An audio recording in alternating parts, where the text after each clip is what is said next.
Hello, everyone. Welcome to the Danforth Staff Council Spring 2020 Town Hall. My name's Rosalind Early, and I'm the chair of the Danforth Staff Council. And I'm joined by my co-chair, Kim Cummins. And together, we're going to be your masters of ceremonies for the afternoon. So we have made a lot of adjustments to this town hall in response to concerns over COVID-19. So I'd also like to say a warm hello to our live streaming audience. And I just realized that there's sort of a chat box with the live stream. So if you have any questions during our town hall today, go ahead and submit them through the live stream chat. And I'll try and ask them when we have a Q&A portion today. All submitted questions also are asked anonymously. And for those of you who are here in our audience, thank you for coming. We want to hear from you as well, and there are microphones here in the front. So there's one here and one over here for you to use to ask questions during our Q&A portion of the afternoon. So before we get into our official agenda today, we are going to get an update about COVID-19, perhaps. Oh, great. Thank you.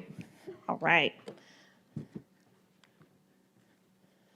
Okay, so it's what's on everyone's mind, I'm sure, and we are going to hear about it from Dr. Cherie LeBlanc. She is the executive director of the Habif Health and Wellness Center. She is a member of the university's COVID-19 response team, and she chairs the Washington University Health and Wellness Committee. She has been with the university since 2013. So after she speaks, we're going to have like a 5-minute Q&A with Cherie, and then we're going to move on to the rest of our program. But you can ask more questions about COVID-19 during the next Q&A with Hank and LaGale a little bit later in our program. Okay, and so I'd like to welcome Cherie LeBlanc.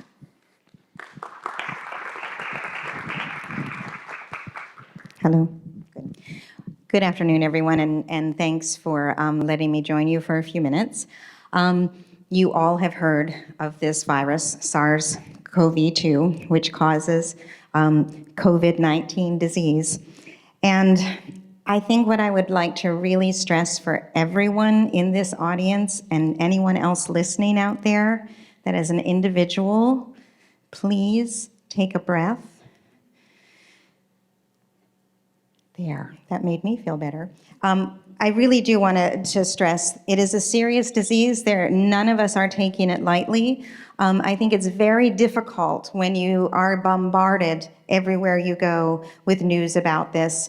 It is a highly contagious viral infection, and that's why the world is taking it very seriously. It is a novel virus, which means no human being has seen it, except for the more than 100,000 worldwide that have seen it in the last month or so. But all of us are susceptible, which is why there's so much work, so much concern and policy changes and work going on. So what I would tell you is, at the moment, there are recorded over 100,000 cases worldwide, over 700 here in the United States, and just one confirmed case in our state. Even before that one confirmed case in our state, the crisis management team has been working really feverishly to make sure that we are protecting the health and well-being of all of our faculty, staff, and students here at Washington University. So on the one hand, I'd really like to try and again, let people know that as an individual, your risk of this infection at this moment is quite low. And for the vast majority, up to 80 to 85% of people who get this infection, it's mild. It's probably like a very mild flu. However, its mortality rate is about, we think, less than 2 to 3%, but it's at the moment labeled as about a 2 to 3% mortality rate, which is higher, certainly, than the mortality rate of flu. And it is really geared,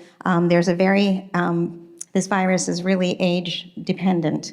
or its virulence, how serious it is age dependent. Certainly in those 60, 70, 80 and above, the mortality rate is higher. For those below that, the mortality rate is very much lower, and the symptoms are very much lower. Again, it's hard not to panic when you see these numbers going up in the way they are. The medical field is expecting them to go up, especially in this country, as we have ramped up our testing capabilities and so on. And I think what we will see is that as the numbers go up, the mortality rate is actually going to go down because we'll be recording very many more people with a mild illness.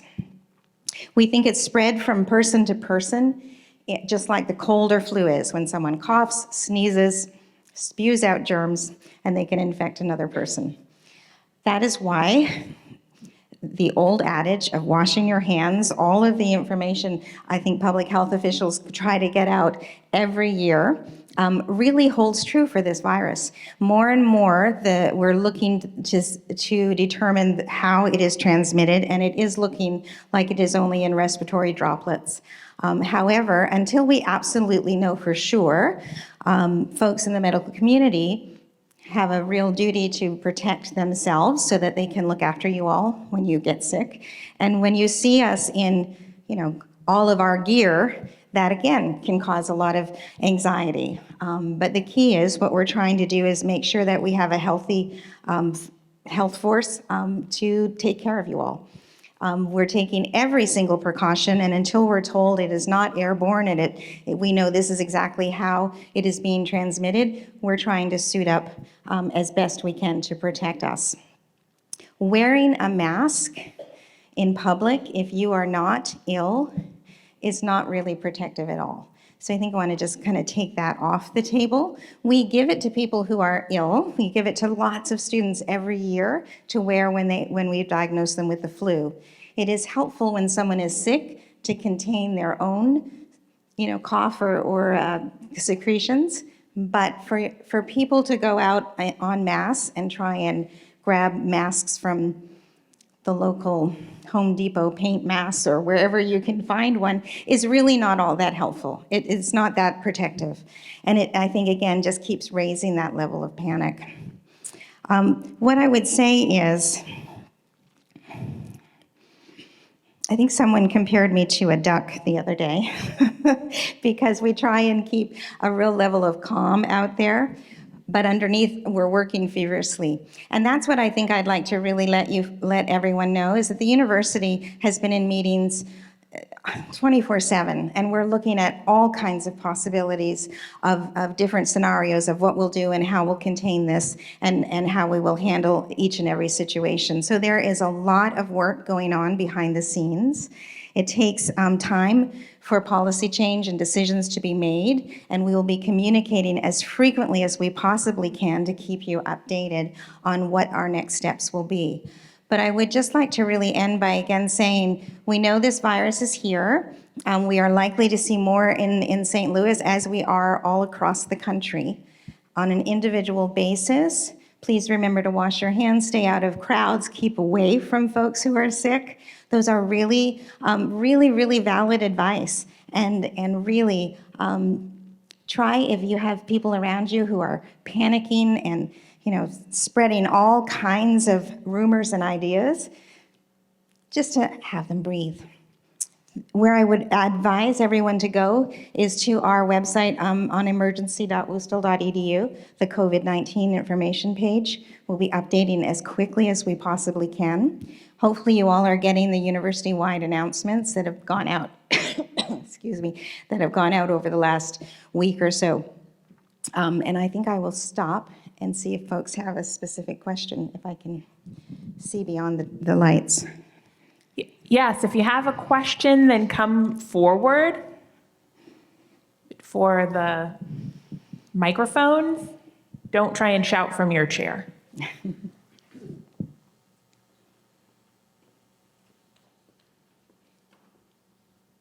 Hello. Thanks for taking the time to come in, and thanks for the work you and the emergency committee has been doing. The question I have has to do with, I'm grateful to have a position here that has sick time that's accrued, so that if I, need to go home or need to self-quarantine or something like that, I'll be able to. But I'm curious what plans, the committee has made or the university is thinking about for folks who work here on campus who don't accrue sick time, and then would have to, be worrying about their paycheck. Right. I might punt that toward LaGale, but I will assure you that all of these things are being looked at. And LaGale, if you wanted to comment. Yeah, can you all hear me okay? You hear me all right? So we have been working on a policy called communicable diseases, and it's a combination of actions that WashU may contemplate or take to try and keep people safe and healthy. It also speaks to the kinds of questions like you're raising, what happens to pay or benefits in various scenarios. So we have sent that policy up to the Chancellor's office. We're expecting approval today or tomorrow. And we have a set of questions and answers that will be developed that are in process from that policy. Those will all be put out on the same website that Dr. LeBlanc referenced, the emergency management website. And we are trying to describe as many scenarios, and that in fact is one of them, and describe what would happen with respect to pay and benefits. I will tell you benefits are not affected, right? Pay has been sort of the question, and it's been a question of, is it regular pay, is it sick time, is it vacation time? And certainly when you look at best practices around this, you err on the side of trying to provide regular pay for people during certain periods of this. You want to encourage people to feel like, I don't feel so good, I really ought to not go in. Don't give them some financial, box basically to have to choose. So we let those sorts of things guide our thought process, if that helps. But we're expecting this week to have those answers out on the website. Thank you. Great.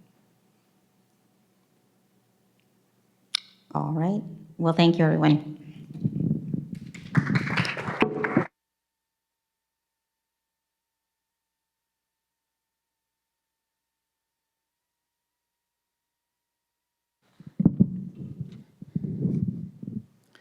Thank you.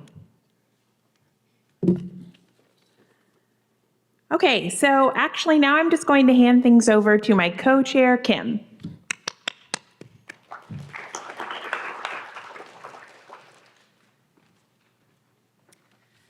All right, thank you, everyone. I'm an assistant dean in the McKelvey School of Engineering, an alumni, and a current and constant student. Will all of the current and ex officio DSC members please stand? These are the people who made this town hall happen and the people who keep DSC running, so let's give them a hand. Okay, so thank you for coming today. And thanks for those of you who tuned in via our live stream, which is new to us, and we're kind of excited. It is now my pleasure to introduce our next two speakers. The first up will be Hank Weber, Executive Vice Chancellor and Chief Administrative Officer for the university. Hank oversees many facets of the university, including, but not limited to, facilities, campus security, operations, and communications. Today he's going to talk about My Day, the new system that will replace our aging human resources, financial, and student administrative systems with a single integrated cloud-based system. He'll talk about rollout and transparency. After Hank gets done, LaGale Chandler will come up. She's the Vice Chancellor of Human Resources and is responsible for all aspects of human resources at the university, including development and implementation of policies and procedures and advancing the mission of the university. She'll be talking today about Web Clock and other HR updates. First, let's welcome Hank Weber.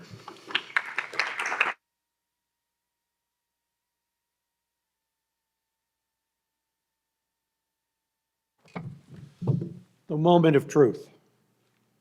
Is there technology up? It's coming. Right. Before I start, I just want to say a few words about the coronavirus and COVID-19. There is more attention being paid to this issue than any other issue I have seen in my 11 years at Washington University. And I think that is true at every other major academic institution in the country. You'll be probably getting something most likely from the chancellor on an every day or every other day basis. The situation is moving extremely quickly. We are trying to answer the zillions of questions. What does next week bring when we're not on spring break? How do we handle different groups of students who are from affected areas or not? And all I'm asking is, we are working on this as hard as we humanly can. And feel free to ask us questions. They're in the works. It's an engage. How often are you meeting, Richard, on the working team on this? Daily. And that's one of a number of issue groups. This is challenging every institution in the country in a very significant way.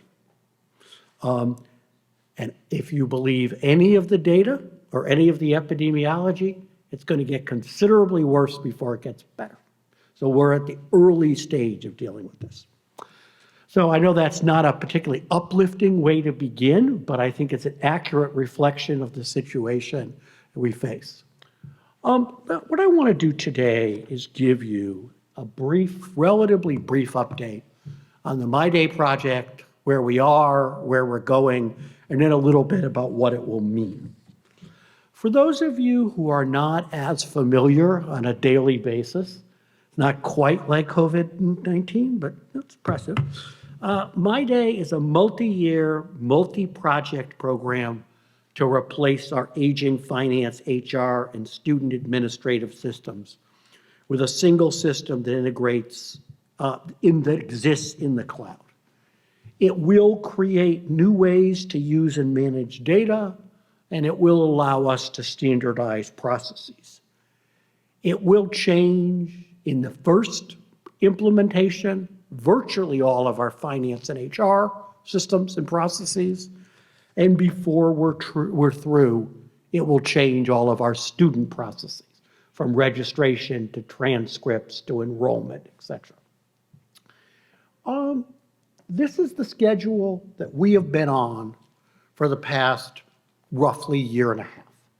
It's a schedule that began with strategy, then planning, then architecture, then building the first draft of the system, then testing, and the plan was to do training and post-go live. There was a very, very important gate, kind of the midterm exam for this project, so to speak, on January 31st. And there were 3 questions on the midterm exam. Are all aspects of the system working as designed? What we had built, was it working? Is the data that was in our very old systems, parts of our finance system are 50 years old, were we successful at getting the data out of those systems and into the new system? And third is, could we get, from the end of January to go live, 5 months between end of January and the beginning of July? And at that moment, we would make a go, no-go decision. And the simple answer is, we didn't pass the midterm exam. We did well on parts of the exam. Much of the system is working as it should be.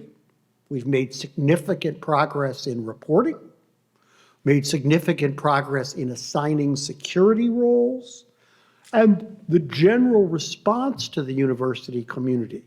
I think the uniform response is that the system, when it comes in, will be a real asset to the university at the level of both units and at the central administration.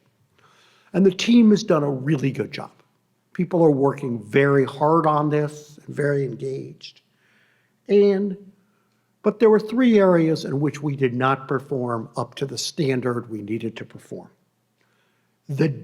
Our rates of data conversion were not high enough. we were behind on the integrations between our current system and other systems. For example, all of you have benefits. You select benefits. We need to transfer that information to the providers of those benefits, to TIAA, CREF, to your healthcare plan, et cetera. And that has to be done perfectly. Otherwise, you'll be very unhappy. Unless, of course, we end up giving you more benefits, in which case you might be happier. But and we didn't think that the units in the university had enough time to do the work that they did not do. So fundamentally, we concluded that we were not ready. If there was a single area of weakness, that single area of weakness would be in the data conversion process. By this point, we need to be about 90% accurate in the new system we're building as the old system. And we're about 50% accurate. And we didn't think we could get from 50% to 100% or 99.9%, which is what we need to be at go live by July 1st. So it is a disappointing result. But two essential points. It's still the right project, and we have confidence that it will be very successful when it's implemented. Two, the mistake was in the schedule, not in the team. I am quite confident as we look ahead, as we look back, it's very clear that no one can, of the size and complexity of Washington University, can implement finance and HR in 2 years. We should have been a 3-year implementation in the beginning, or at minimum 2.5. And there were a number of reasons we thought we could do it in 2 years. It's much clearer now. And the places that are now making plans are making plans for larger implementations. We are a very complicated institution. We are fundamentally in 3 lines of business at very high scales, which are teaching, research, and patient care. We're a $3.7 billion business spread across 3 very different service lines. We'll get there, but it's a complicated process. So the question is, when will we go live? And the answer is, we don't know yet. We are considering 2 options, which is a 6-month delay and a 12-month delay. If we have a 12-month delay, we are very likely to try to complete the project well before 12 months and then have a period of internal testing, of letting people get used to the new system, et cetera. I expect that within about 3 or 4 weeks, we will have a recommendation from the team, which I'm leading, to the chancellor. We will go to the trustees in late April or the beginning of May and make a decision. Here's what's critical. We have to maintain momentum. We will not be successful at meeting a larger delay if we stop now. So we'll be continuing momentum. We're building under the assumption that it is a 6-month delay, but it may be we give some more time and some more time for testing and planning, and that would be good. So what does this mean for employees? It means, first, that we'll be continue to use AIS and FIS and HRMS for a little longer. 2, training will not begin in March 2020 as original scheduled. And 3, schools will have a, frankly, more realistic schedule of doing the things that they need to do. There's a set of ways to keep up with this. I have a message that's on the website. You can talk to any member of the team, and I expect we will be announcing the new schedule and new details in May, probably in the first few days of May. Before I take any questions, I don't need 10 minutes. Thank you. 5. Before I take questions, or actually I think the plan is to have LaGail talk and then we both take questions. Before we take questions, I want to talk about one element of the plan that I want you to be aware of. I want the world to be aware of. Workday is a system, my day, as we operate, which is based on principles of much greater transparency than our current system. There'll be much more information available. What information is available is dependent on what is called your security role. And your security role has nothing to do with you as a person. It has to do with your job. When you change jobs, you will not keep your security roles. Your security roles will change. And it basically says that if I am for example, I am the manager of a set of 10 people, I will now have information on all of their history, the employees at the university, their salaries, where they are in the range, etc. I will, of course, not have access to what retirement plan they're in, or their benefits information, or personal information, except for directory information. So, but what this means is a variety of things, of which the most important are summarized on this chart. Employees will automatically see, by pressing a button, what their grade is, what the pay range for that grade is, where they fall in that range.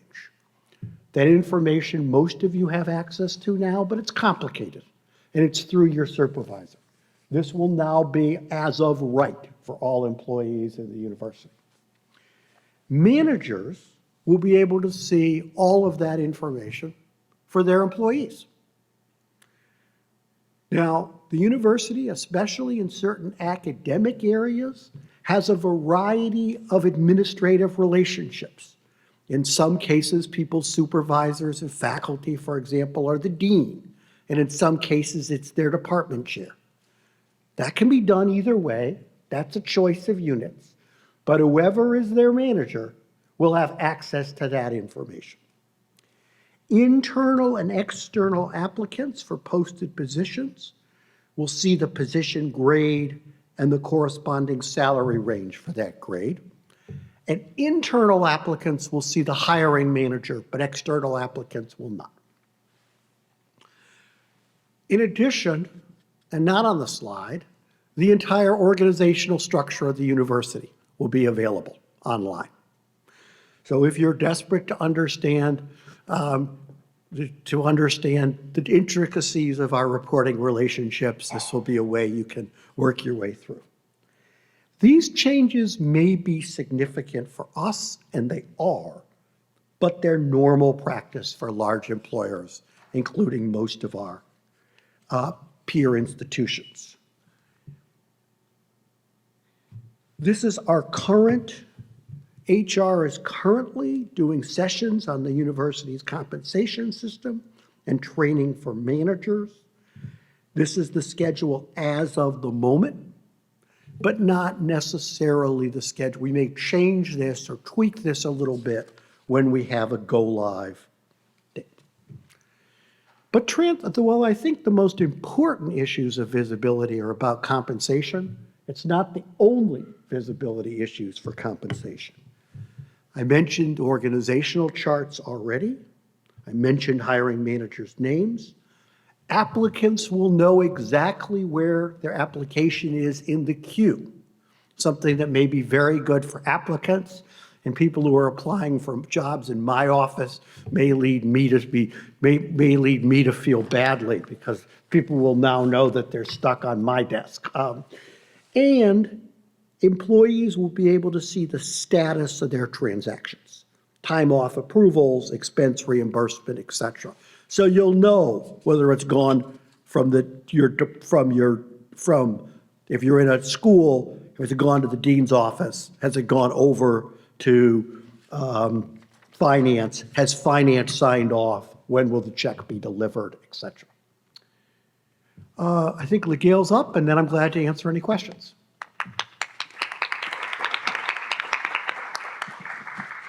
Thank you, Hank. LaGale is up next. I'm going to attempt to get this off of here so I can walk around. Oh, there we go. Thank you. So I'm going to talk about an upcoming change that may affect some of you, but maybe not all of you that are in the audience. This is a conversation I hope to have with people about moving those that are paid on a biweekly cycle to something called the HRMS web clock. So how many of you out there expect to be impacted or to be part of this change in April? Okay, so a few of you. So just keep in mind that I'm speaking to that issue.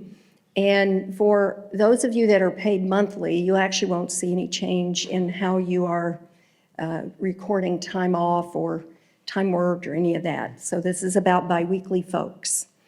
So you've heard us say this before. We've sent out a number of communications. We talked about it, I think, in the last town hall.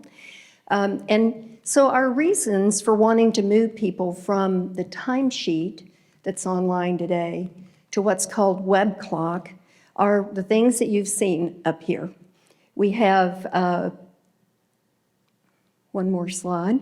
We have to get ready for My Day as just one of the changes that's coming. The new system will give us a lot of mobility to use phones for doing a lot of administrative tasks. And so one of them will be to record your time worked.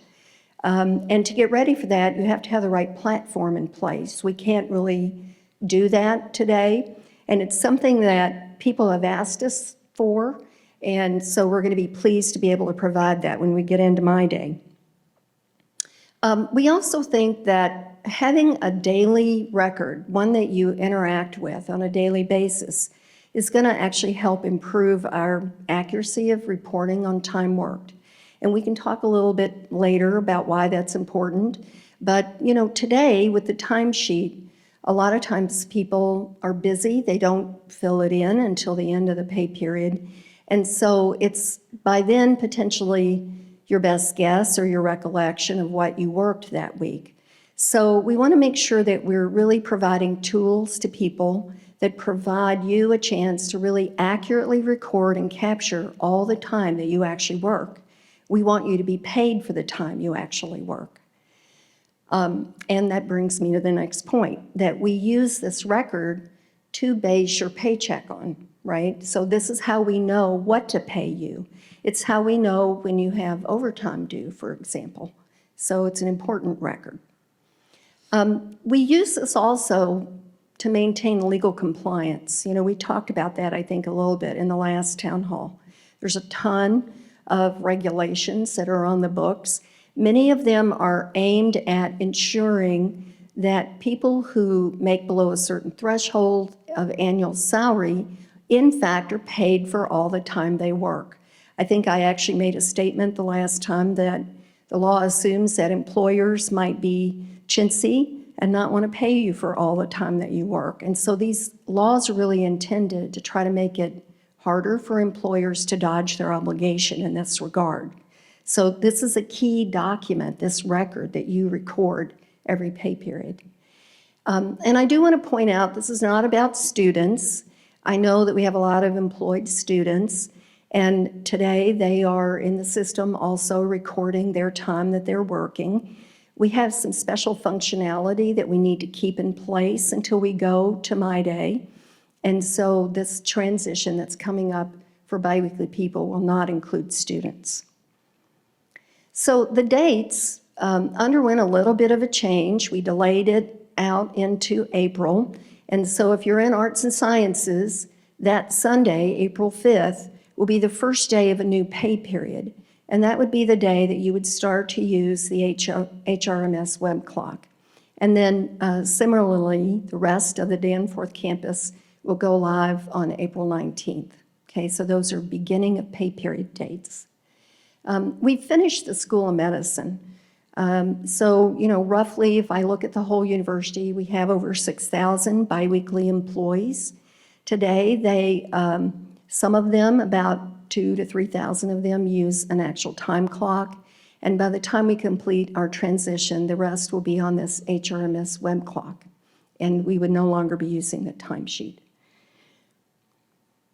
So we know that there are concerns, right? Kim and Rosalind have been really good to talk with me about how the news that I'm sharing today may sound. When you look at your careers, especially looking back, this change may not be the biggest change you undergo, but it's still a change. And whenever you're making a change, it goes easier if you actually trust the people in the process. So that means your managers, and it also means HR.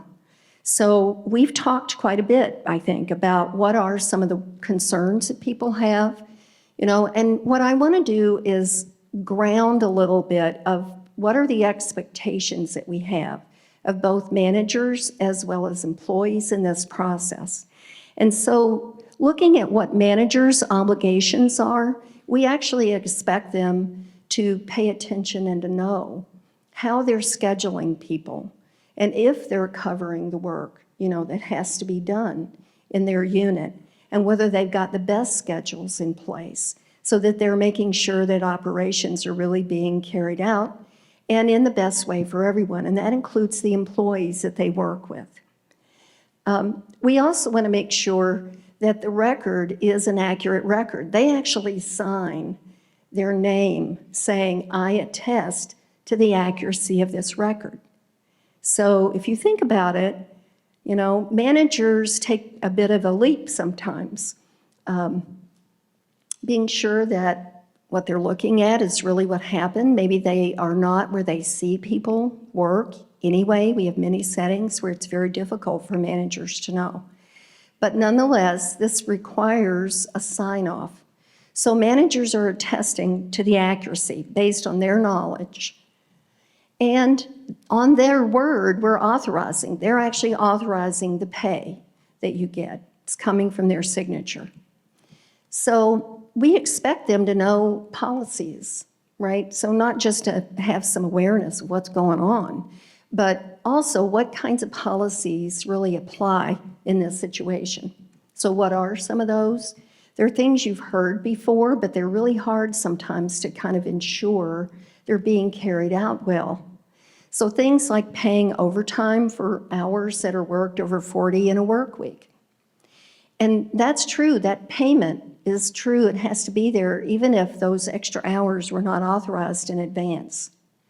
I know from talking to Kim and Rosalind that some of the concerns that you all have are things like, well, managers are asking us to work extra, and then they'll say, but our department doesn't pay overtime. Well, that doesn't cut it, frankly. And I'm right in there with the rest of you on making sure that managers don't say that anymore. If they're requiring you to work, and that means through lunch, that means maybe it's before or after your shift, maybe it's an afternoon on Sunday when they're asking you to do email or make phone calls or do something for them, those are worked hours. And we want you to put those down. What we really have to get everyone used to doing is having a normal conversation about this, so that you're not afraid to ask managers questions about your schedule or to let them know that you're having to work extra hours, and that they have the wherewithal and the understanding of what their options are for how they manage costs, what they can do to flex schedules. These are all normal conversations every business in this country has. So we have to do a little work on that. So the other one is that they cannot substitute what's called compensatory time out into the future. So, if you guys work extra for me this week, one of these days I'll let you off. They have to provide that time back in the same week, or they don't get to actually have you work that time. They have to pay it instead. So I think I saw the 10-minute flag out there. This is a very complicated conversation to have in such a short time. And so I'm probably just going to make it through a couple of these other slides, and then we'll just see where your questions are. The other one, again, I mentioned is about lunchtime. If you work on lunches, you get interrupted, you're going to record that as work time. Time that you sit in lectures and meetings, if you're attending meetings like this even, that's all paid time. We get asked that question a lot, but it's paid time. They can flex their schedules. I'm not going to go down this full list, but things that any manager can do today before we put in web clock, they can do after web clock. Web clock does not control the schedule. It doesn't prevent flexing of time. You can change start and stop times. You can change lunch times. All of that and that flexibility is still there. You're just recording what you're doing. Oops. Well, there. So the other thing with respect to an employee's obligation in this, it is to do what has to be done here to record your time daily. You're going to make mistakes, probably. You're going to forget. You know, there are techniques for dealing in this system with making up or recording times that you should have recorded after the fact, just putting those in. And we want to encourage managers and you too not to freak out. You know, don't worry if you get your timesheet, your web clock sheet kind of messed up the first few pay periods. We're all going to be watching. We're all going to be trying to help. Everything can be fixed. So it just takes a conversation with your manager and or your timekeeper, because timekeepers will also, these are your payroll associates in your departments, will be able to go out and make corrections and adjust time. So nothing is going to happen on this timesheet that can't be fixed. The other is that we want you to appreciate the legal obligation the university has and help us be part of that. I mean, obviously, if you don't tell us that you work and we really owe you money, you're not going to get your money, but we're also not meeting our obligation. So you have to tell us what you're working. You have to feel free to do that. And then raise these questions with your manager. You know, people are always saying to me, do you want me to work through my lunch to get this done? I mean, it's a normal conversation. I'll either say yes or no. I'm at 37 and a half hours for the week or 40 for the week. What should I do? And then you can have a conversation. Do you need to stay and work longer? Are they going to have somebody else do the work? You know, there are always answers to these things. And then I won't be able to finish this if I don't put in some overtime. Is that okay? That's a perfectly normal question. Okay? So I'm going to stop here. I've got Stella down there on the front row. Stella Elder is our manager of HR operations. It's her group that makes sure that you get paid correctly and on time. She's part of a group. And she is the front line, if you will, she and her team, for answering questions along with your payroll associate, for helping you make corrections, for talking to managers.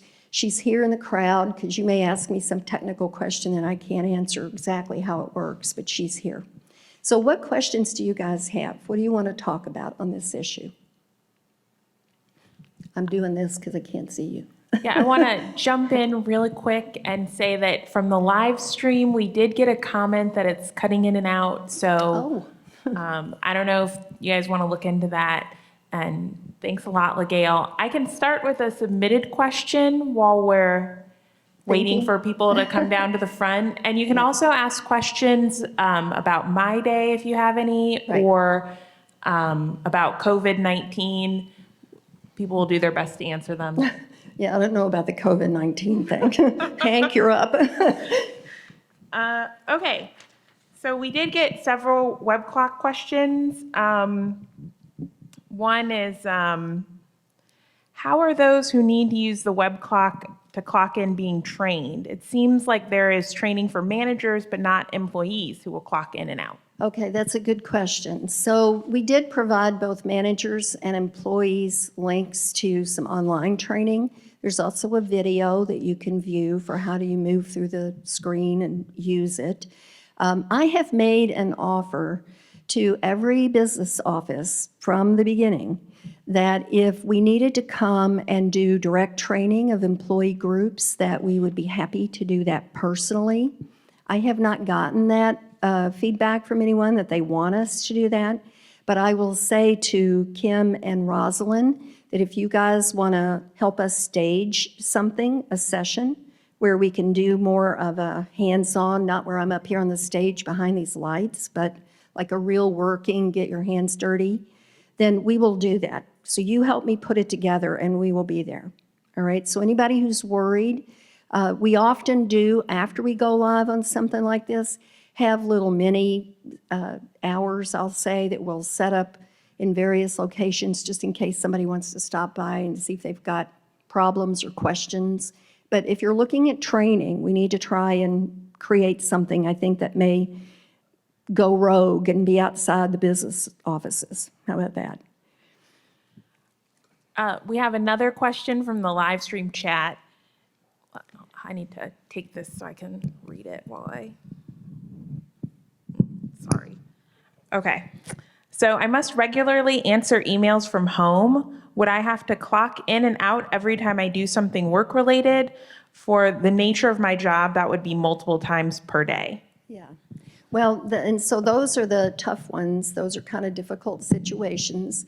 If you are being asked, though, fundamentally to do work from home and you're non-exempt, you're a biweekly employee, then somebody's asking you to work, you should be paid. I mean, the system is set up to allow you to get in and get out pretty quickly once you get the hang of it. Now, you know, we have a little bit of, I'll say, a de minimis rule, which is to say that if Hank calls me and says, real quick, can you tell me where such and such is? And I'm like, it's in the bottom drawer, and that's it.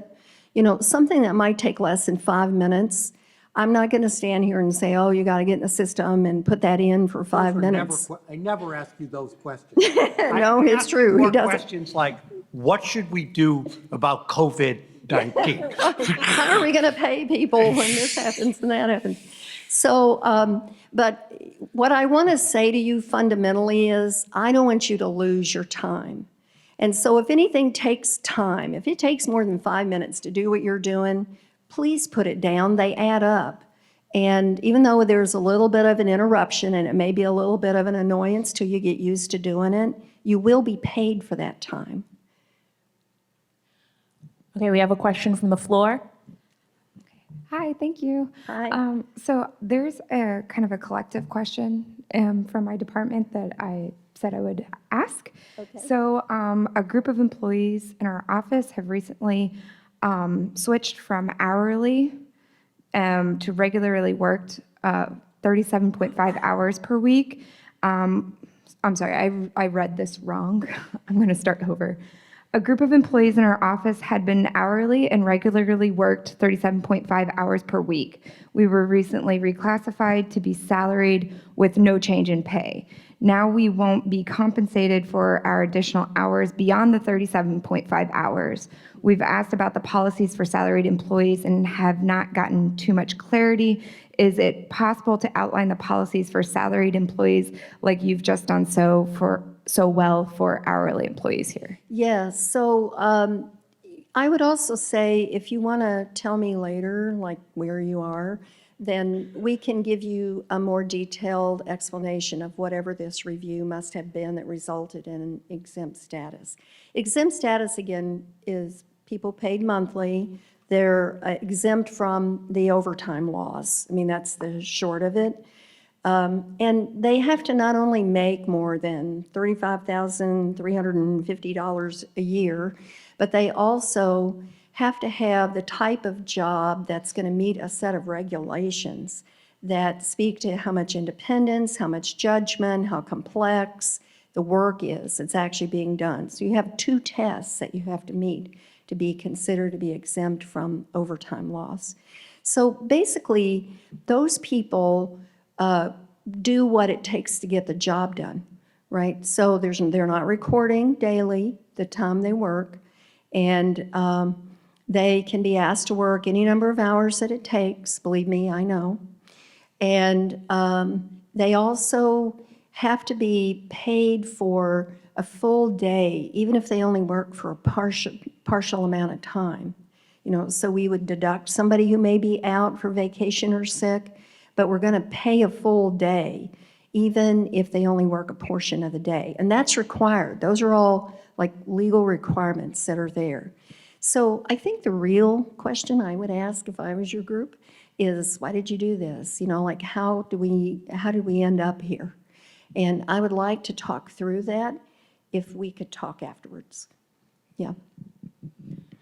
Okay, there's another question from the chat. So I should just hold this. Okay, so has cleaning staff been instructed to use antibacterial sprays to wipe down commonly used surfaces like door handles, benches, bathrooms, kitchens, etc.? Yes. Richard?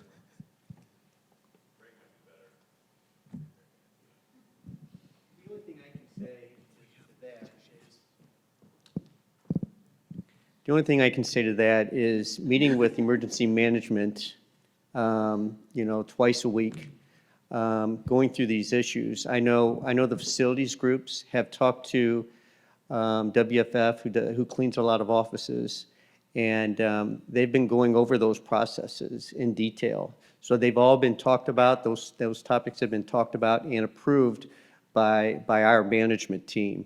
So those topics have been discussed. Great, thanks. And then another question about web clock is for people who work events away from their base computer, will there be an app where we can use to clock in and out? So that was the comment I was making at the beginning about new technology coming with my day. In HRMS, which is today, there isn't a good way to do those kinds of entries on your phone. But what you can do, if you start your day somewhere else, you're not at your desk where you can use your computer, you would just go where you're expected, do what you're expected to do, and when you get back to your office, there's a little button on the screen called Record Missed Punch. And so you can just click there and put in the time that you would have normally signed in for the day, and the system will take that. So you're able to sort of make up for the fact that you were not sitting at the desk right at that moment. LaGail, will you be able to, with the new system, will you be able to do all this on your phone? Yes, you'll be able to do entries on your phone. There are some differences in how My Day works compared to today, and so we probably don't want to get into all that, but I know some of you have heard those differences, and it's been a little confusing. But the big news is that absolutely, if you were in that same situation where you weren't starting your day at your desk, you could use your phone, and you're going to have a nice-looking app on your phone to be able to go in and record. Great. And another question is, will you ask employees who have mild symptoms to stay home? I fear they will need to pay with sick or vacation time, and they will not stay home. So Yeah. I'm not the doctor, but I'll say something, and Hank, you may want to add something. Just listening to Dr. LeBlanc and the other physicians at the medical school and looking at what the CDC guidance has been around this issue, we want to have policies that encourage people to take care of themselves and or a sick family member and not be choosing or not be stuck in that financial box. And while I'm not going to get into detail about each policy because we're waiting to get those all approved through the Chancellor's office, we are erring on the side of having people stay out if they're sick or they feel like they may be sick. And so this is not a moment, we're literally saying this to management, this is not a moment to get picky, right, about, well, where's your doctor's statement and all that. People may need to be away in order to keep the rest of us healthy. And so we will be addressing how pay works during those situations, and hopefully that'll be out here in the next day or two. Yeah, I think I want to fully agree with LaGail. If it's close to the line, don't come in. great. Well, We're taking that to the bank, right? Yeah, you said it. Thank you. I want to ask our audience if there are any more questions. If you can come to the front. Okay, I think then I'll just ask one final question from the chat, and then we'll wrap up this first portion.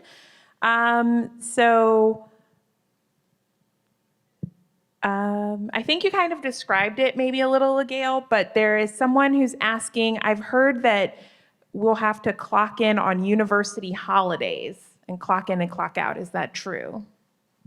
So Stella's shaking her head. Stella, do you want to stand up here and say what people do? No, that's not true. You'll still have access to the time reporting grid, the sheet that you use right now. And you'll be able to go in and record your time away from work. So that's holidays, jury duty, vacation sick. You'll still be able to populate the time away from work with all of those benefit codes. It's just the time that you are working that we want you to punch in and out so that you're recording accurately and being paid for all of those hours. So actually, that part doesn't change. Yeah. Okay, great. Okay, thank you. Thank you so much, LaGail and Hank, and that concludes this portion of the afternoon. And we're going to move on to the second portion, where we're going to hear from Greg Parrott and Emily Page about wellness from Emily and staff discounts from Greg. But before we get into that, we are going to hear a little bit about why you should join the Danforth Staff Council, because we are in the middle of recruiting season and we want you guys to apply and help us out with the work we do on the council. So for that, I'm going to call up Thomas Walker, our current member of the DSC, to tell us a little bit to encourage us to join.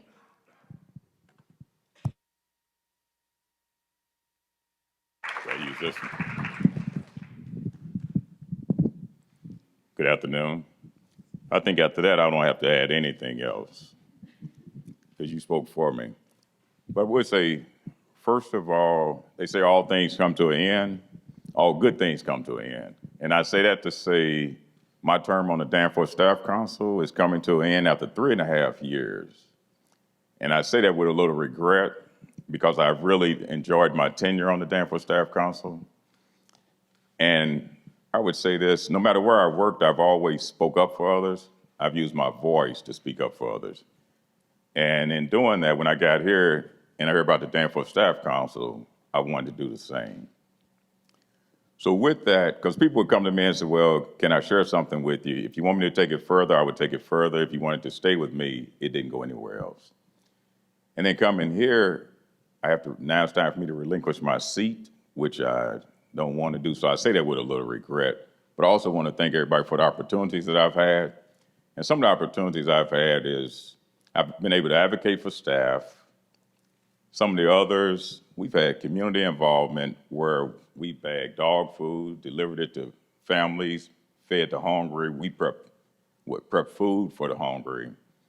We've also participated in adopting families for the holidays. And I don't want to forget, I did interview Chancellor Martin, so I was able to take that on. But the other thing was, I guess when I say I use my voice to advocate for others, I want to say I really want to thank senior leadership because I wasn't just heard, they did listen to us. And then when you hear individuals come up to you and say, we're glad that the university made this change or made this new implementation or whatever, you feel good about it because the Danforth Staff Council played a part to that. So I just want to say, with me stepping down, I don't want to just say it's me. It might be 8, 10 others that are stepping down. So we do have a few seats that are open, that are available. And I don't want to sound like this, but we do need men. I think we only have maybe three or four out of 25, 27 individuals, maybe 30. So if you would, I mean, it's for a good cause, and I really would welcome anybody. And hopefully, even though I'm relinquishing my seat, if they need me for anything, I always get called a lot because they tell me I have to use my voice to speak for everybody, but this might be the last time you see me on stage. But if the Danforth Staff Council needs me, I'll definitely come back. But it's a rewarding experience, and I would welcome anybody if you want to talk to me about it. If you're interested, you can apply online, or anybody around here in the red shirt, DSC, Danforth Staff Council on it, please speak with one of them, speak with me, and we'll tell you more about it. Thank you.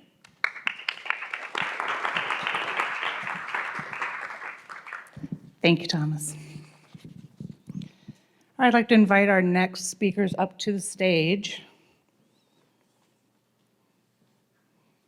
First, we'll hear from Emily Page, our Employee Wellness Manager. Emily oversees the university's very popular wellness program, and today we'll explain a little more about it, including 8 ways to wellness. Then we'll hear from Greg Parrott, Director of Resource Management and Purchasing Services. He will be talking about staff discounts that you may not be taking advantage of. Lisa Owens is in the program but was not able to join us today. So first, let's welcome Emily Page.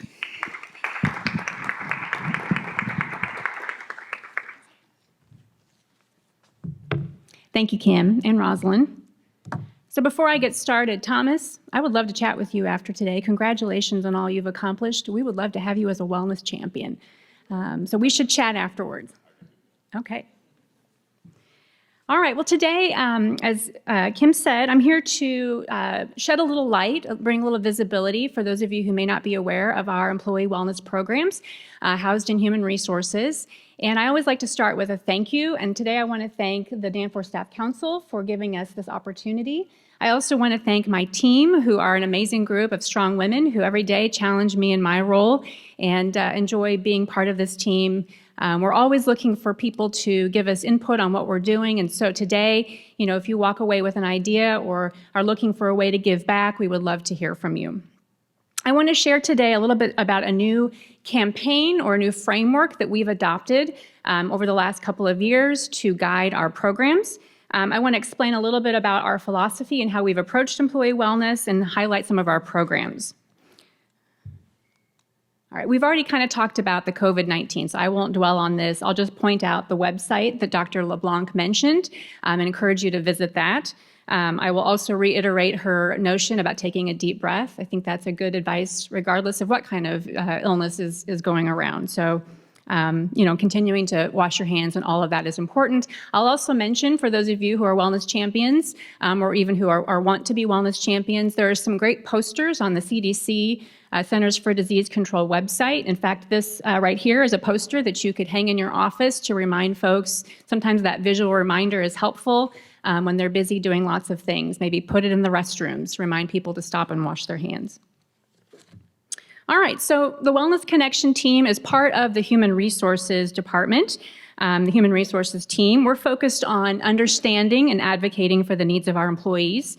And you're critical to our missions. As Hank was saying earlier, we're a very big, complex institution, and every one of us plays an important role in achieving our goals. And so we're here to make sure that your experience is a positive one. And we know when you come to work that you are yourself a complicated person, right? Human beings are kind of messy. We don't fit into nice programs, or we don't always have, our needs don't always align perfectly with the initiatives that we're doing. And so we are constantly listening and trying to get input on how we can continue to meet you where you are. We want you to thrive. And what does that mean? It's a kind of a buzzword, but what it really means is we want you to find joy and satisfaction in the work that you're doing here. And we know that in order to do that, you have to feel good and you have to be excited about the work that you're doing. And sometimes that's hard. And so we're working to give you the skills and the resources to come to work and to be productive in your role and to also be happy in your lives, right? To go home at the end of the day and feel that you've done a good job and that you have the support system and the resources you need to live the life you want. And so Wellness Connection is part of this employee experience focus. We are actually specifically focused on enabling healthy minds and bodies, so kind of the physical and the emotional aspect. And so our philosophy has evolved over the last couple of years. We have aimed to partner with WashU experts to offer evidence-based programs. We're working to create personal connections that make our initiatives relevant for you and to enhance your social network. We want to gather diverse perspectives and meet people where they are and focus on a positive employee experience. So some pictures of some of our initiatives and the folks that we interact with, a lot of our champions up there. And that's our new brand, if you haven't seen it around campus. One of the things that we're really doing with this new philosophy is working to leverage the expertise here at WashU. When I arrived at WashU about 6 years ago, we looked at partnering with an outside vendor. Some of you may remember we used to work with WebMD. And what we determined was that that partnership, though we learned some really important things and there were some positive outcomes, we decided based on employee feedback and some of the programs that we were trying to get going that it wasn't the best fit for us. And so now what we're doing is looking to leverage the internal expertise that we have from our faculty and staff, as well as working with outside vendors who can scale up the initiatives to meet all of our 17,000 benefits eligible employees.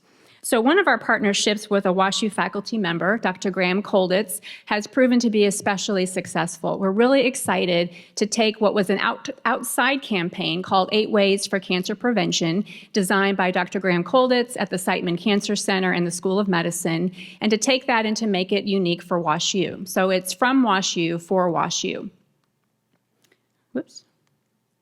And so you'll see this brand on a lot of our communications and on some of our initiatives.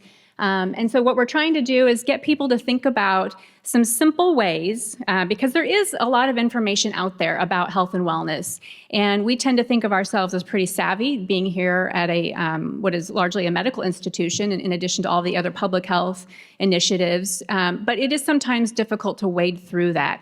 And so Dr. Kolditz's campaign is really about simplifying the messages and making sure what we're putting out there is evidence-based. And so you'll see here that there are these 8 different ways, there are 8 different behaviors that when adopted have been shown through research over decades to reduce your risk for a host of chronic conditions, namely cancer and diabetes, as well as heart disease, osteoporosis, a lot of the main conditions that we grapple with.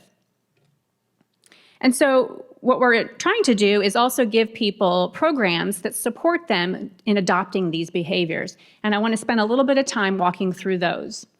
So the first one is being physically active. And there is a bit of a hierarchy to the 8 ways. Dr. Kolditz will say, you know, being physically active is the #1 way you can stay healthy. Moving throughout your day, and as we age, continuing to stay active is so important. And it's hard when we work in sometimes primarily sedentary roles. So we have been trying to build challenges that get people up and moving. And you may have seen, we just launched our 8 Ways to Wellness Challenge. Actually, Monday it started. I want to point at Lauren down here in the yellow shirt. You want to wave? So Lauren's actually been the one coordinating with our vendor to bring the challenge to life. It was a lot of hard work. When you go into the challenge, which it's still open, you can still join. You can join as an individual or on a team. But you'll see that there is custom trivia. All of our resources are embedded into the challenge. So we hope you leave not only with more physical activity, but also with a greater understanding of all the resources that are available to you. The other thing that we like about these challenges is that they are about building a community of wellness seekers. More and more the research is showing that having a strong social network is important. And so I actually saw Laura Jennings out in the hallway. I said, Laura, I hope you don't mind. I put your picture in, but I think it's a beautiful picture. We did a sweaty selfie challenge during our 10K a day, and Laura totally embraced it, and I think it's a beautiful shot where she was out being active and not, it's okay to get a little sweaty, right? We should be celebrating that. But people can go online to this sort of wellness wall within the challenge. You can share your stories. You can say, hey, today was tough, but I tried to get in at least, 7,000 steps.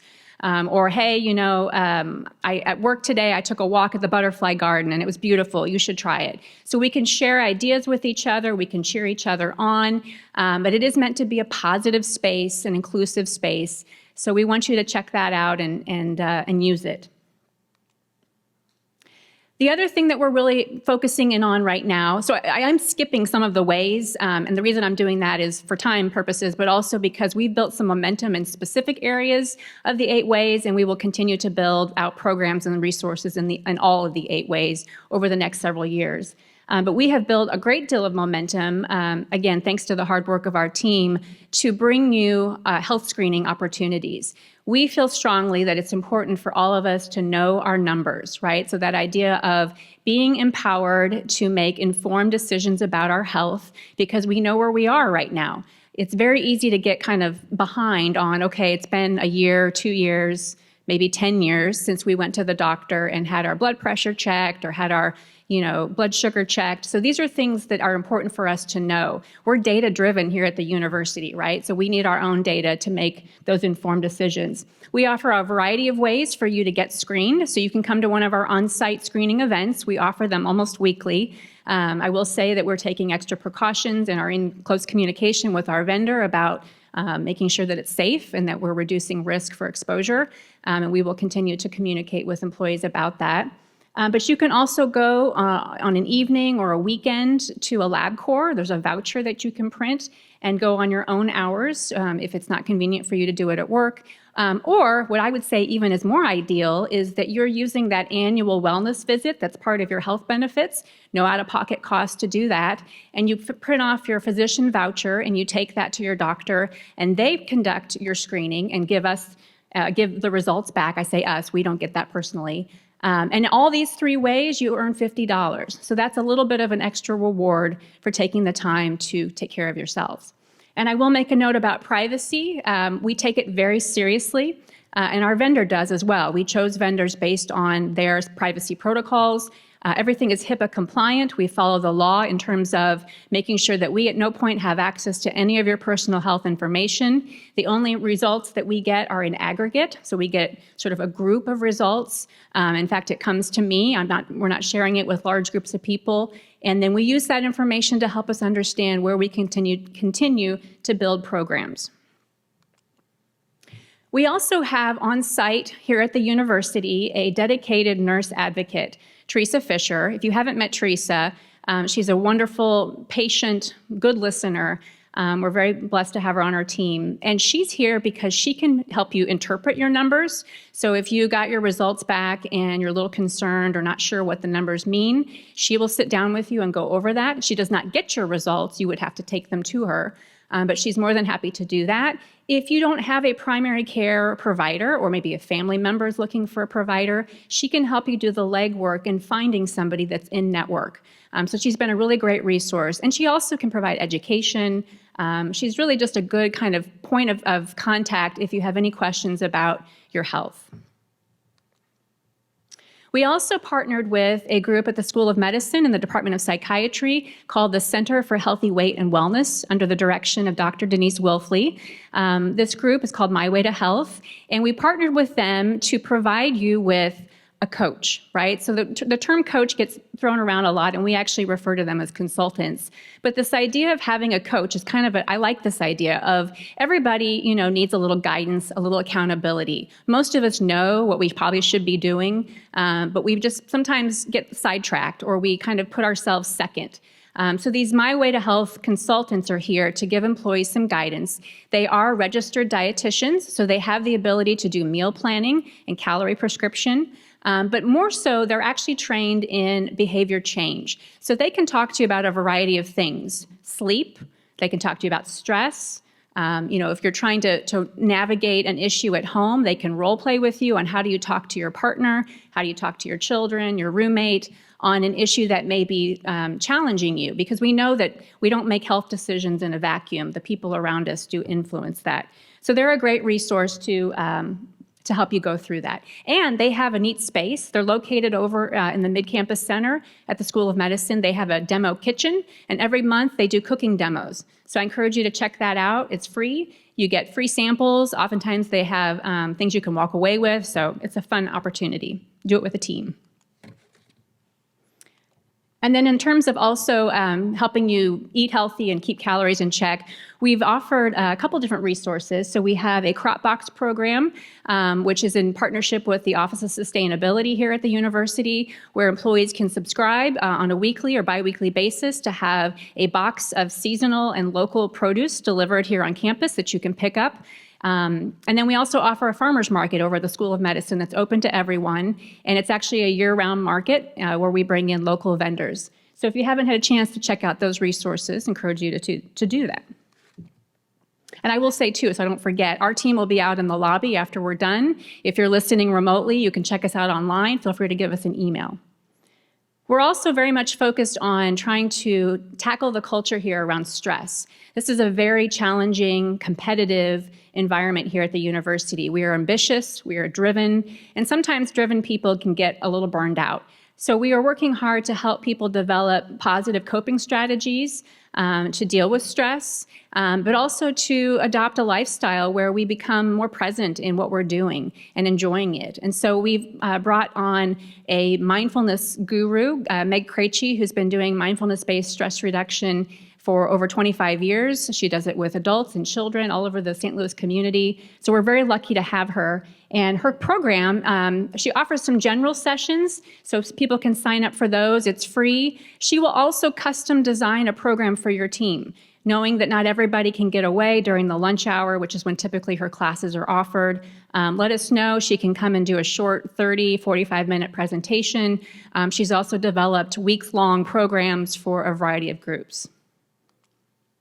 We offer a comprehensive EAP program. If you haven't checked out the EAP, it is a network of professionals who can help you get a lot of stuff done, right? It's not just about mental health support, although they do offer that. We've talked with people who are planning an event and you just don't have the time to look for the venue, or they're dealing with maybe some elder care or child care issues and you just need somebody to give you a list of resources. The EAP is a great free tool that not only you can use, but that your family members or the people that you live with can also utilize. And there's more information about how that works online as well. And then I wanted to point out that in addition to our medical and dental and vision benefits, we do have a behavioral health plan as well that provides employees with mental, behavioral, emotional support. And in this day and age, it can be challenging sometimes to get in to see a mental health provider. And so we are working hard to bring new resources that provide virtual visits with a mental health provider in the comfort of your home. We've also recently learned about some express access providers who are able to see you within a 7-day period. So we will continue to be sharing information about that, but we encourage you to go online and check out, or really what you can do is just call the number on the back of your health plan card, and they can give you more information about that as well. And in terms of measuring success, wellness programs work very hard to find that ROI, that return on investment. But really, at the end of the day, we know we're having success when we hear that there's value in what we're doing.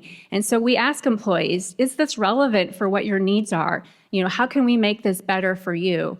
And we definitely hear from folks who say, I wish we had this or that, and we are always trying to work to address that. But we're always pleased when we hear the positives too. So I just shared a few today from some of the different programs that we have. I was just talking to somebody in the lobby who shared that they had some success with the Wellness Challenge. So, we are seeing that people are engaging. I think the change in our philosophy and our approach has been positive. So we encourage you again to get involved and check it out. And not just the intrinsic value of improving your health, sometimes we need a little extrinsic motivation too. So we do offer rewards for participating in some of our key initiatives. I mentioned earlier that if you participate in the screenings, you can earn that $50. And actually, if you go to the on-site screenings, you get the $50 in your hand as you walk away. But then you can also earn $75 after you sit down and work with the My Way to Health consultants. We know that if you have 2 sessions with them, it can move the needle, right? As you're trying to work through those stages of change, where you're thinking about making a health change, to where you're ready to make a health change, to where you're actively doing it, your My Way to Health consultants are there to kind of guide you through that process. And then the challenges, each one, the reward value may vary a little bit, but roughly it's about $30 if you meet all the goals in the challenge. So over the course of a calendar year, you can earn a pretty decent amount of money. And we encourage you to put that money, invest it back in yourself and in your goals. We've heard from people who will put it towards a gym membership, which actually, if you come to here to Summers, that'll cover your gym membership. We see people who buy new shoes, who put it towards a variety of different things. So it's yours to use as you want. We wanted to give you as much choice as you could in terms of using that reward. All right, and I'm going to leave with a call to action, kind of what I was starting to tell you, Thomas.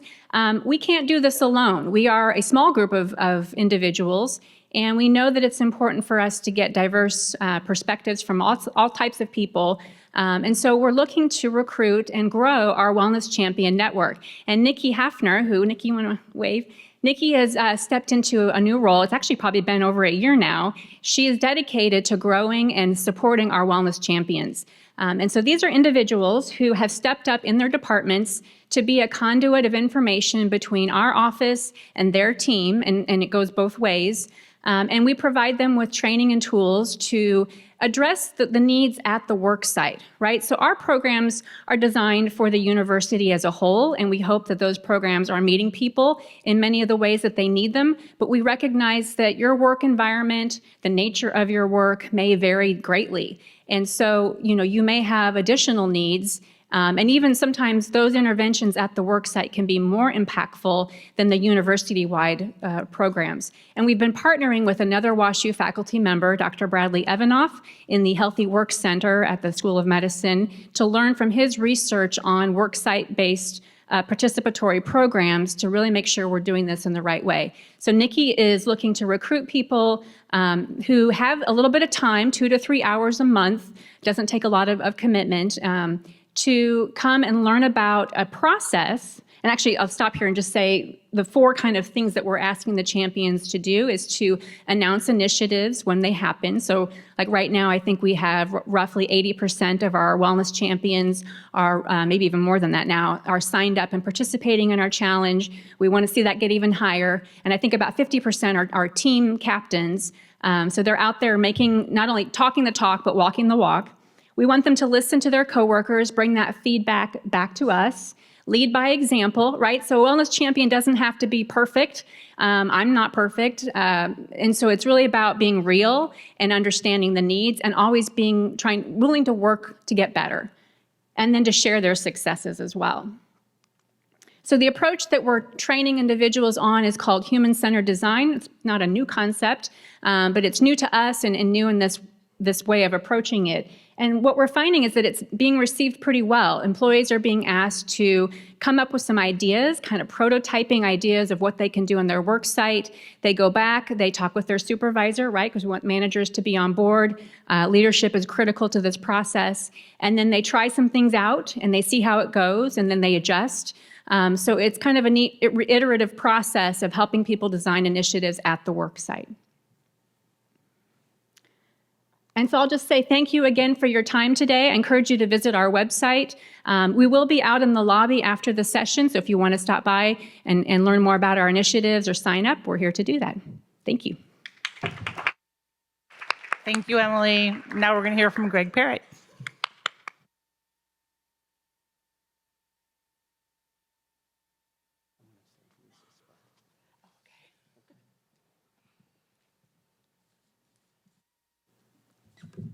Good afternoon.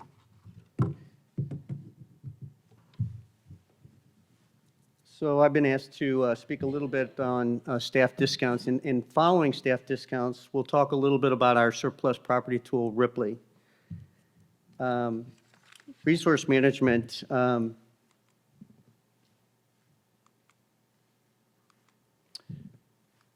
we go. Okay. We're made up of three divisions, purchasing services, furniture and design, and mail services. I'll get this straight.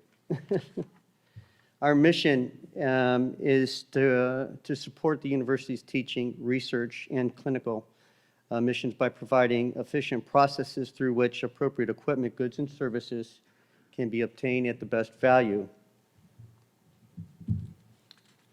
Our preferred supplier program is one program we support this mission. And our preferred supplier program can be found on our website. But these are several contracts with preferred suppliers that provide value to all departments in pricing and services.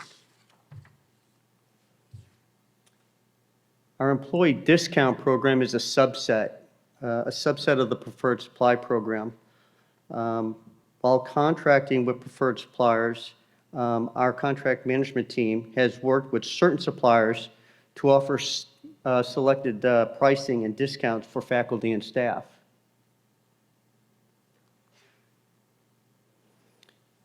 Here's a list of several different companies, preferred suppliers that offer our staff discounts. This entire listing, along with contact information and phone number, can be found on our website. To highlight a few of the most popular discount programs, I've done so here. The cell phone program with AT&T, Sprint, and Verizon is most popular. A new contract with Home Depot. It's the Hanley location only. They will provide faculty and staff with discounts. For computers and accessories, most used is our CDWG contract along with GovConnection. And for travel needs, we have various hotels in the St. Louis area and other areas, along with a Southwest airline discount program and the parking spot for parking needs.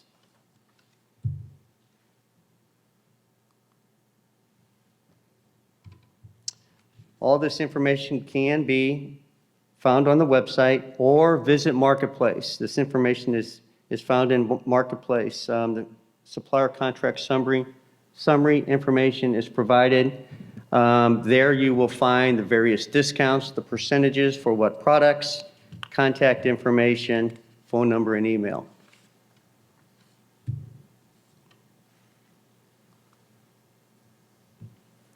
With this, I would turn it over to a woman that works in our department, Lisa Owens, but she's out sick today. So I will talk a little bit about the surplus property tool, Ripley.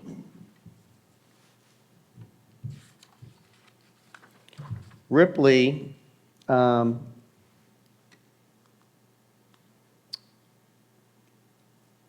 is we're going through a rebranding period of time, and Ripley will become a wash you reuse going forward. You'll be seeing the word wash you reuse through newsletters and message boards when we refer to our software, our surplus property tool. Why wash you reuse? This software tool helps you manage and analyze your assets. It keeps track of your surplus property. It has advanced filtering that allows you to research and sort on certain categories, certain price, and so on and so forth. It allows you to save time, money, and save the environment. It's a tool where a user has the ability to post items for sale or shop as well. And it's also a tool that brings visibility to your surplus assets. Our tool is a procurement process for your surplus property. I have a short demo. Are we? Tucked away in a deep, dark corner of a warehouse, or maybe even in plain sight, there could be some incredibly valuable assets going unused and unutilized by your organization. The problem is, no one knows they exist, or even what they're worth. And outdated spreadsheets, confusing email chains, and antiquated asset management systems just don't cut it. So purchasers end up rebuying over and over again, wasting time, money, space, and creating tons and tons of waste. That's where we come in. Reaply helps you get the most use and value out of assets by modernizing asset management with an easy-to-use platform. With unprecedented visibility and access to internal assets, valuable assets are available again. Users can easily check if what they need already exists. This also helps keep items out of landfills, increasing sustainability. You can even see how your organization is utilizing assets so you can make more informed purchasing decisions. Reaply saves you time, money, space, and helps the environment. Go beyond simply tracking assets and start utilizing them with Reaply.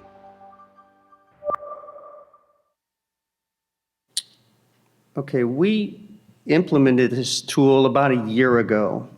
And in that time period, Ripley has grown to over 225 current users, university-wide.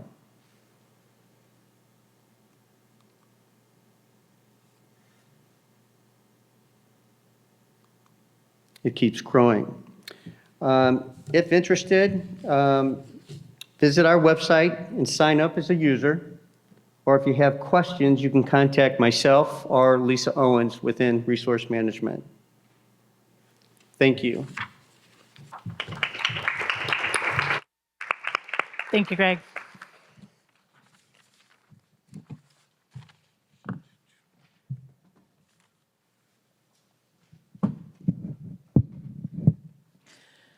Okay, thank you very much. So just a couple housekeeping issues before we go into our second Q&A for Emily and Greg. I trimmed a little bit of explanatory notes at the beginning so we'd have time for our COVID-19 update. But I did want to point out that we have a program with a lot of really great and useful links to what people have been talking about today, and also information about other events, and also information about how to apply to the Danforth Staff Council. You want to go to our website and click nominations, and we have an application there, and we're accepting applications until March 20th. So you have 10 days left. And that covers it. I'm very proud of my program. I designed it myself. Pat on the back.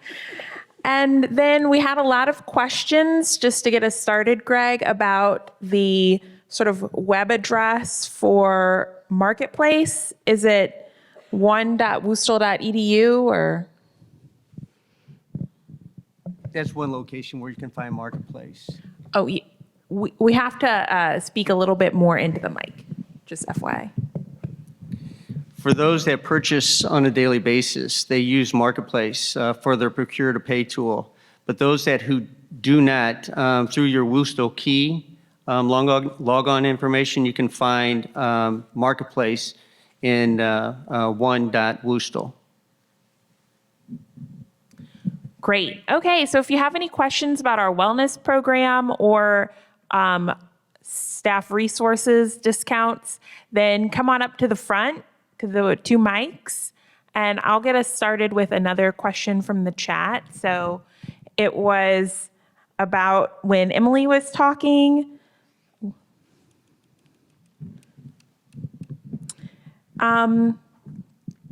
So the question is sort of about the AC. People were pointing out that the athletic complex, they used to be able to use parts of it for free and now it costs. So are there any plans to make some of it accessible for free? I know not all of it was accessible for free before. So yeah, the previous facility before it was redone and the new beautiful space. If you haven't been in there, it's a very different space from what it was when I first came to WashU. And so, yes, that question actually has come up many times. I've had many conversations with employees, and it is an ongoing conversation. I actually just met with Brian Lenz and Ben Smith a couple weeks ago to continue to discuss, what is the right thing to do for our employees. What we have heard, and so we talk to employees across the university, not just here at the Danforth campus, but at the medical school and other satellite locations across the university. What we've heard is that employees do like having choice in a variety of wellness areas. And so one of the challenges that we come up against is that by providing free access to our rec center, does that preclude other people using other facilities where that might be closer to home or they might be interested in going to? And we don't have an answer to that yet. I guess the answer right now, the way we've designed our program, is to provide the rewards that we've instigated that would allow people to put that towards their gym membership. So whether it's here on campus or at another facility. Great, thanks. We also had a question submitted earlier. I don't know why I keep putting this back. And it was about sort of wellness classes on West Campus. The person was concerned that they weren't being promoted enough. And is there a sort of initiative to promote them more? Okay.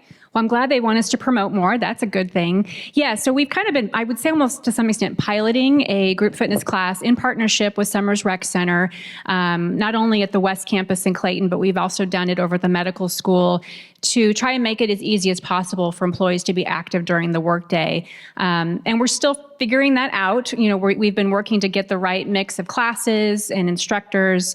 And so we are working through our wellness champions. And in fact, if you didn't get the memo about our fitness classes, it might be that you don't have a wellness champion, and we would love to have you, whoever that person is, sounds like they would be a perfect candidate to being a champion because, the airwaves are full. We send out a lot of communication, and sometimes those emails are missed, right? They don't always get noticed. We have sent out communication through email, but really having somebody close by who can remind us.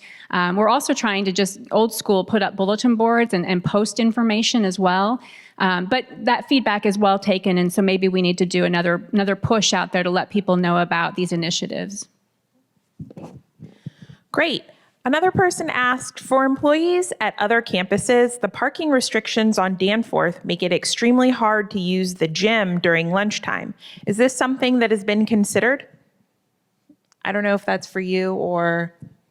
Well, I don't know other people can contribute to this. I'm not in charge of parking, but I certainly understand that parking can sometimes be a challenge. There are other ways to get across campuses and to access the rec center. We actually have 3 really nicely done videos on our website. If you go and click on the group fitness and memberships link on our page that highlight how to get to Summers Rec. So during the workday, the Metro link is a great resource. It's actually less than, probably a quarter mile from the Metro stop to the rec center. That you can include that in your workout. But, the rec center is also open outside of work hours, and I believe it's free to park after 5 p.m. I don't remember what time in the morning it's free, but do you guys know? You guys know, till 7. Okay. So, it might be that adjusting your workout time, if it's possible to be before or after, then you don't have to worry about paying to park. I don't know if anybody else wants to contribute to that. Okay, great. Another person asked, so where specifically in Marketplace can you find the information that you were talking about, Greg?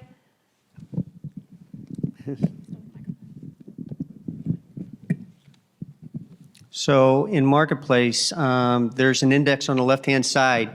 On the left-hand side, there's one that identified as contracts, and you can search for a specific company name in contracts. It'll open up and it'll provide you a lot of contract information, everything you'll want to know about that specific program.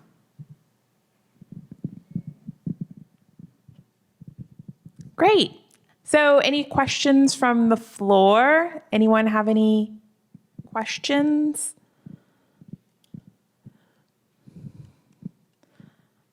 Okay. Let's see.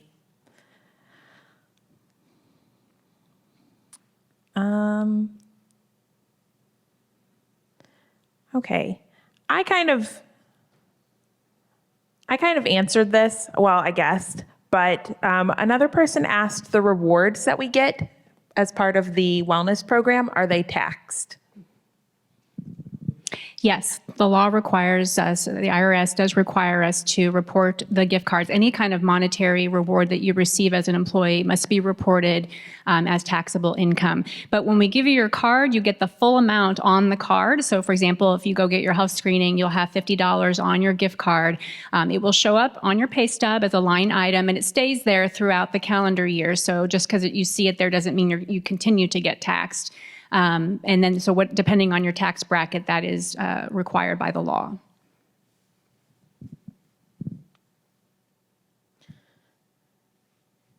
Okay, great. And then the rest of our questions were a little bit more related to HR and web clock. Bob or Stella, do you think you could field one or two? Okay.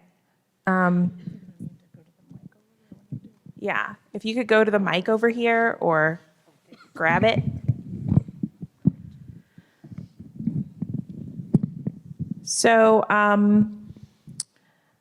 one question was, will the university cover the cost of employees' cell phones if we will be using them to clock in and out?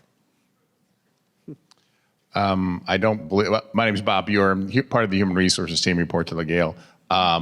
Not sure that's ever been brought up before. I don't, as of right now, no. The answer would be no, but I'm not sure how you would accomplish something like that. Okay. And another employee mentioned that as a trans employee, I want to ask if the new HR system, My Day, will address the usage of legal names. I have personally experienced several situations where my correct name was not used on official documents and in other circumstances. This feels transphobic and is unacceptable. Will our senior leaders be addressing this issue to ensure all trans employees are respected? Yeah, I agree. I know it's very important for us to do that and reflect that. And I know it's still in the developmental stage. I know it's something that's being considered. I don't know, not close enough to it to know exactly how it's been programmed, what those features are, but stay tuned. Stella, you have any idea? I know our current system now, there are, challenges to getting preferred name, legal name, things like that to reflect who you want to be represented as. That has been a challenge for the past several years that we have had to deal with.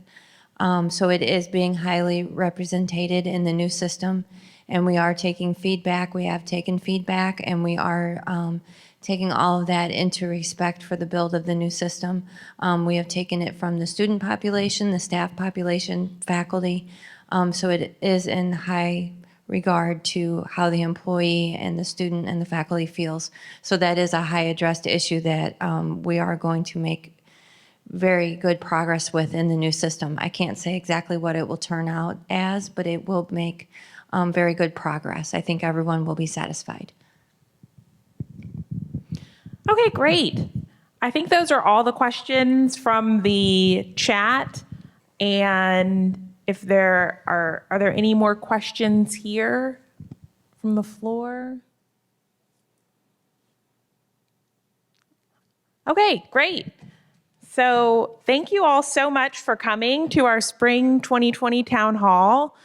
And thank you for being flexible and rolling with us as we tried to adjust amid concerns about COVID-19.